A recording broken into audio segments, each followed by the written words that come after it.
నిజంగా ఈరోజు చిరంజీవి గారికి ఈ అవార్డు రావటం మాటల్లో చెప్పలేం. ఎందుకంటే ఇది తెలుగు సినిమాకి దక్కిన అరుదైన గౌరవం. అలాగే ఒక కష్టపడి పైకొచ్చిన ఒక వ్యక్తికి ఇలాంటి అవార్డు అనేది నిజంగా ఒక ఒక ఆర్నమెంట్ లాగా ఆయనకి. కష్టపడి అంటే కష్టపడి పైకొచ్చే ప్రతి ఒక్కరికి కూడా ఆయన ఒక ఐకాన్ లాగా, ఎవరికైనా సరే ఒక ఇన్స్పిరేషన్ లాగా. నిజంగా ఎవరైనా సరే కష్టపడే వాళ్ళకి డెఫినెట్గా ఇలాగా ఇంత అత్యున్నత స్థాయికి ఎదగచ్చు అని ఒక ఉదాహరణలాగా నిజంగా చిరంజీవి గారికి ఈ అవార్డు రావడం చాలా హ్యాపీగా ఉంది. అది మాటల్లో చెప్పలేం. నిజంగా ఇలాంటి ఇంకా ఎన్నో అవార్డు రావాలని చెప్పి మనస్ఫూర్తి కోరుకుంటున్నాను. Thank you.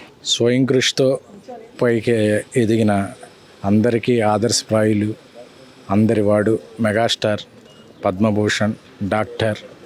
ఆయన కిరీటంలో మరో కలికితొరాయి పద్మవిభూషణ్ చేరింది.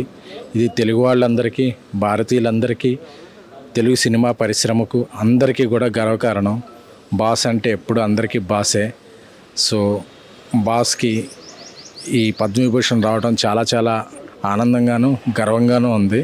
బాస్ అవార్డుకే ఒక అవార్డు వచ్చినట్టు అనిపించింది. ఎందుకంటే అర్హులైన వ్యక్తులకి ఇటువంటి దొరికినప్పుడు ఇంకా ఆనందం ద్విగుణీకృతం అవుతుంది.